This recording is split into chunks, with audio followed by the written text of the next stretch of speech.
What's going on, car family? I'm Ben Wayne, and thank you for joining me in another video. Today, we're taking another look at the Nissan Altima. This is a 2023 pre-production model, and for 2023, there's been a slight refresh, so I want to cover that just a little bit. But the Altima, it is a car that everybody knows about. It's been around for a long time, and in times like these, it's still great that there's still affordable vehicles that are being manufactured, just common commuter cars for the everyday person. For people who aren't really car people, there's an affordable alternative out there in terms of the midsize sedans. Now, when it comes to midsize sedans, it's an extremely competitive market because one reason for the sedan to still exist is becoming limited. If you notice, we have SUVs absolutely everywhere these days. You got compact, midsize, and full-size SUVs. But on top of that, you do have a fierce competition, such as cars like the Toyota Camry or the Honda Accord. Hyundai is also putting out a good midsize SUV for a decent price point. So in terms of the amount of sedans being sold today, which isn't nearly as much as it once was, at least it doesn't feel like it, due to SUVs, and then you also have competitors. So Nissan gave the Altima a refresh.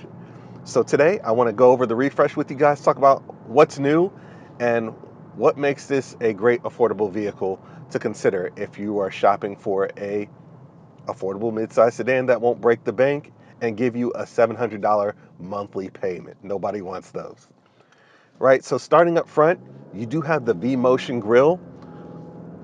And of course, it does have black accents as well. Gives it a real sporty appeal from the front. Now, what's new for 2023 is everything up front is LED, right? So your daytime running lamps, your headlamps, and your turning signals are all LED. I like that. This car was in much need of that update. You know, there's nothing worse to me than having LED headlamps or LED daytime running lamps and then having an incandescent bulb for the turn signal. It just screams like cheap bulb every time it flashes, right? So that's no longer the case. You do have all LED everything up front. I'm happy to announce that. Now, as far as the design language, the hood still features subtle lines. It looks like it's almost been carved. Gives it a nice, sporty, fresh look. Underneath that hood, we have a 2.5-liter four-cylinder, giving you 188 horsepower, 180 pound-feet of torque. That's connected to the CVT transmission. 0 to 60 occurs in about 7.4 seconds for this model. Now, your fuel economy, you're looking on average of about 32 miles per gallon, which isn't bad for this price point. So you want something that doesn't guzzle all your fuel. And of course, I definitely want to mention that this is an all-wheel drive model. The Nissan Altima is available in a variety of flavors. There's several different front wheel and all-wheel drive models. So this is the all-wheel drive SR model.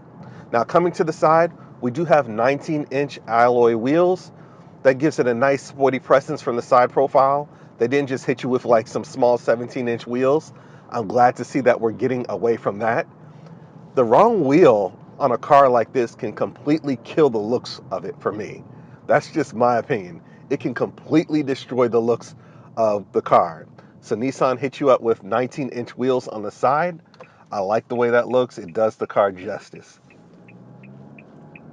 Now coming to the back, typical design language that you would expect. You know, you do have some LED lamps back there as well, plenty of storage, and you also have a sport exhaust. So this is a typical sedan. It has typical sedan proportions, right? Nothing special, nothing that jumps out at you. It is a car that is designed to get a specific job done, and that is commuting. Whether you want to use this on a daily basis or a car to do long road trips in, if you want to put miles on something, this would be something that you're looking at. Now, when it comes to the interior, the first thing you probably noticed off the bat is this nice, large touchscreen display system. This was a much needed update compared to the previous model year. I don't know if you guys remembered my review of the 2022 Altima we did about 6 months ago, but I mentioned that the screen in that car was in much need of an update. It was small, it didn't have high resolution, and it just completely destroyed the interior for me. especially in times like these. We're in 2023, give me a decent screen, and Nissan did exactly that. So we have wireless Apple CarPlay and Android Auto. I have the Apple CarPlay up here, nice and easy to use, vibrant, and a nice size as well. Now I will make mention that this car does have a rear view camera, as all new cars do, but Nissan really needs to improve the rear view cameras they're using. Um, they have new cars and they seem to stick this old camera that they've been using in their vehicles that doesn't have that great of a resolution compared to some of the other competitors on the market. So I would like to see a better camera setup or a camera with a higher resolution incorporated into these cars. They go through all this effort to give a refresh and design great cars like the Nissan Z, and then they're using an older camera. So I would like to see that updated. That's just a minor gripe. It's not a deal breaker for most people. Coming further down, we do have air conditioning controls, and of course physical buttons for your air conditioning system and your heated seats. So the front seats are heated, and speaking of the seats, they are the zero gravity seats that Nissan is known for. So the seats are fairly comfortable, and again, 2 levels of heating.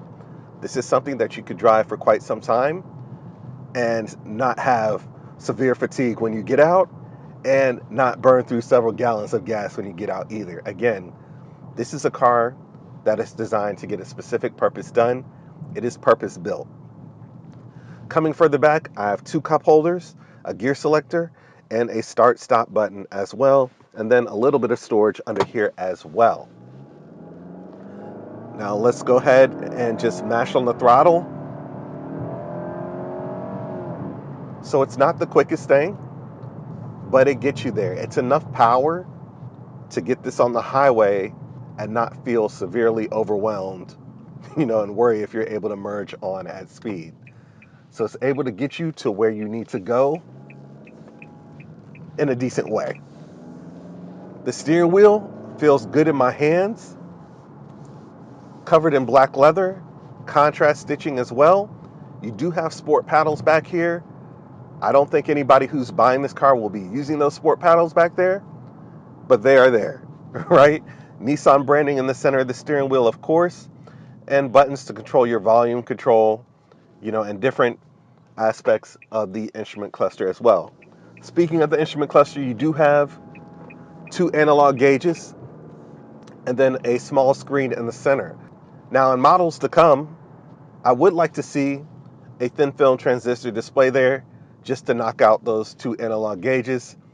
It just seems like, we have this display here that they're probably going to consider doing that and just getting rid of those 2 analog gauges there.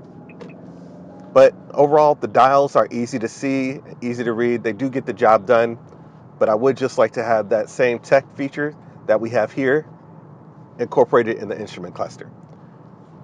Coming over to the door panels, covered in an injection molded material, right? We do have silver accents as well. And then we do have controls for all 4 windows and storage on the bottom of the door. No surprises, everything is what you expect.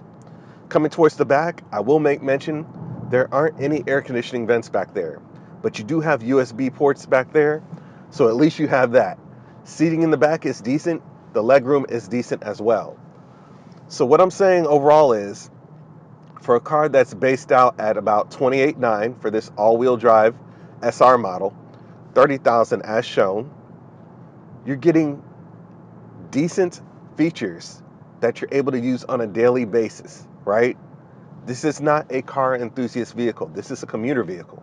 You want something that's relatively affordable, that gives you decent gas mileage, you're able to carry people with you, and you have decent storage capability. Consider taking a look at the Nissan Altima. And they're stepping up their game on the tech as well, with this Apple CarPlay shown on this new screen here on top of the dash. You also have natural light coming into the cabin. We have a sunroof. I think the previous model I had didn't have a sunroof on it. I can't remember. But with dark interiors like this, you definitely want to take advantage of having a sunroof that's going to bring some natural light into the vehicle, right? So this is a great car if you're looking for something just to get you to and from work without being committed to a hefty car note. You know, these car notes these days are just absolutely insane. Cars have become a lot more expensive, and people just want to drive something that gets them from point A to point B without feeling like the car is owning them instead of experiencing car ownership, right? You don't want to be weighed down by a severe payment. You just want a basic vehicle that gets the job done comfortably and economically. Take a look at the Nissan Altima. Let me know what you guys think about this car in the comment section. Please remember to like, share, and subscribe to my YouTube channel. And until next time, I'm Ben Wayne, the automotive reviewer that YouTube deserves. I'll catch you guys in the next one.